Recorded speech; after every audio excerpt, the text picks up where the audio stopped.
mga walang pang-cash po dyan na gustong bumili ng appliances, katulad ngayon kasama ko ngayon yung kumare ko, bibili kami ng spin dryer dito kay TikTok pero uutangin lang namin. Kasi hindi naman sa walang pang-cash, gusto lang namin yung monthly na huhulugan. Kasi yung ibang pera gagamitin pa namin. So mas maganda yung utay-utay lang na paghulog kada buwan, which is yung bibili namin is tiga 2,000 plus lang. Tapos yung monthly namin sa 3 months is 1,049 lang. So Mads, bakit gusto mong bumili ng spin dryer?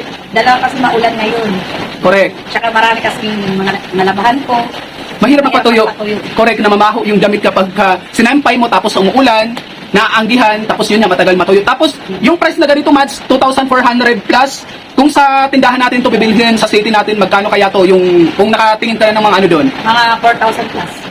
Di ba? Ang layo ng difference dito sa online. Plus, ang maganda dun kasi i-deliver na mismo sa mga bahay natin. At kung magka-problema man, walang problema dahil may customer service dito kay TikTok. Pwedeng pagreklamuhan at i-refund nila yung cash kapag napatunayang may problema ngayong binili nating mga appliances. Yun yung maganda dun. So, ngayon kung paano natin siya gagawin para makapangutang tayo dito kay TikTok, gamitin natin ang pay later, panoorin nyo, baka meron din kayong pay later at makapangutang na rin kayo mapa-cellphone or appliances man yan. So, halimbawa, bibili na tayo ng appliances or cellphone man yan, pindutin lang natin yung yellow basket na yan para mapunta tayo sa mismong item, which is ito na yon. Ayun nga, at dahil ito yung utangin natin, Astron brand, 7.5 kg na spin dryer at ang SRP price nito is 2,429. Dito sa ibaba makikita natin yung pay later kung meron ng offer sa inyo.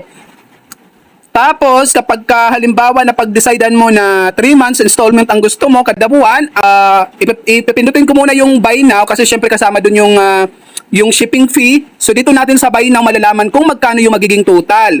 So yung magiging total, ayan na nakaset na dito sa may TikTok pay later sa baba 3 months. So ang monthly 1,049.28 kasi kasama na po dyan yung shipping fee na 573. Ulitin ko, ang bawat buwan na paghulog po natin ay 1,049.28. Pwedeng itong GCash or bank babayaran dito mismo sa cellphone. Kung wala naman kayong GCash at bank, pwede kayong pumunta sa 7-Eleven.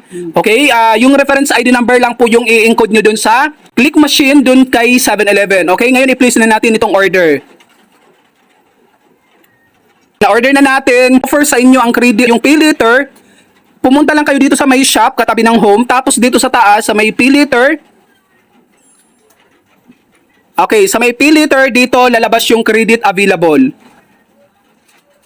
Ayan, so yung credit limit ko ay 12,597. Tapos, yung credit available ko na lang ngayon ay 9,895 dahil nga bumili na tayo ng spin dryer. So, andito na siya sa may make payment.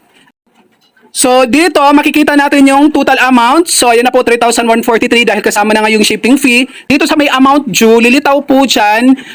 Dahil ngayon, syempre, kautang pa lang natin. Kaya 000 muna siya. Pero, sa susunod na buwan, mag-a-upper po yan dyan kung magkano yung monthly mo. Tapos, ilalagay mo lang yung amount dito, kapis 1,049 pesos point 28. Dito mo ilalagay sa baba, tapos continue lang kayo.